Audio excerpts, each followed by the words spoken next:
भारत जवाब देगा। सुब्र कमल दत्ता साहब, आप बलूचिस्तान की भी बात कर रहे थे और सिंध की भी बात कर रहे थे।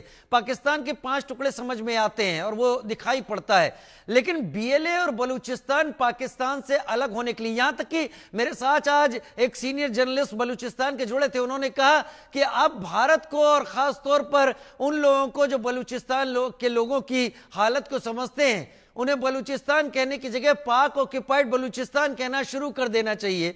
तो अगर मैं आपसे कहूं कि पाक ऑक्युपाइड बलूचिस्तान अलग होने के लिए छटपटा रहा है, क्या बंदूकें खामोश होने से एसके दत्ता साहब आपको कोई निराशा हुई थी? क्या आपको लग रहा था अगर बंदूकें खामोश नहीं होती तो ये अंजाम हम देख सकते थे? ये अंजाम अभी भी हम लोग जी रहे हैं और ये अंजाम हकीकत में भी तब्दील हो जाएगा। मैं तो ये कहता हूं कि पाक ऑक्युपाइड बलूचिस्तान क्यों, why not Republic of Balochistan. पाक ऑक्युपाइड बलूचिस्तान कहने की भी आवश्यकता नहीं है।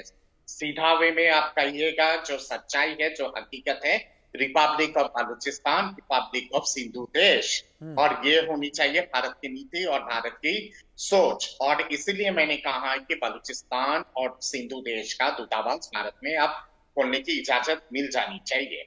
इसके साथ साथ मैं ये भी समझता हूं कि आज माननीय प्रधानमंत्री जी ने जब दोबारा एटम बम का जिक्र उन्होंने किया है कि एटम बम की धमकी हमें मत दो, दूसरे किसी को दो, पर भारत को मत दो, ये कहीं ना कहीं पे इनडायरेक्टली माननीय प्रधानमंत्री जी ने ये कह दिया है पाकिस्तान के जो आतंकी मुनीर है और उसका जो पिट्टू है आपका शरीफ, कि एटम बम का धमकी अगर देना है तो ट्रंप को दो, भारत को मत दो। अगर भारत को अगर एटम बम की धमकी दोगे, तुम अगर एटम बम की बात करोगे, एटम बम का ए भी नहीं कर पाओगे, उससे पहले ही खत्म हो जाए। इसके साथ साथ मैं ये भी समझता हूं कि ये चेतावनी आज बीकानेर की धरती से और करनी माता की भूमि से माननीय प्रधानमंत्री जी ने एक चेतावनी बांग्लादेश को भी दिया है।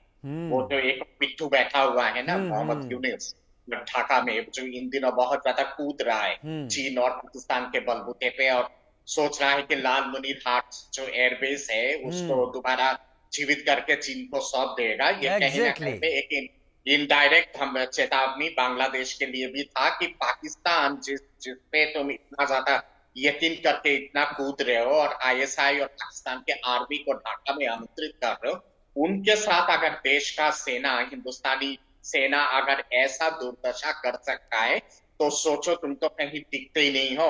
बांग्लादेश के जो आर्मी है या फिर आपके बांग्लादेश के जो बॉर्डर सिक्योरिटी फौज है, भारत अगर जरा सा अगर ऐसा भी करेगा ना तो अपने आप ही बांग्लादेश आप सही कह रहे हैं एसके दत्ता साहब। एसके दत्ता साहब, आप सही कह रहे हैं। लाल मुनीर हाट का इश्यू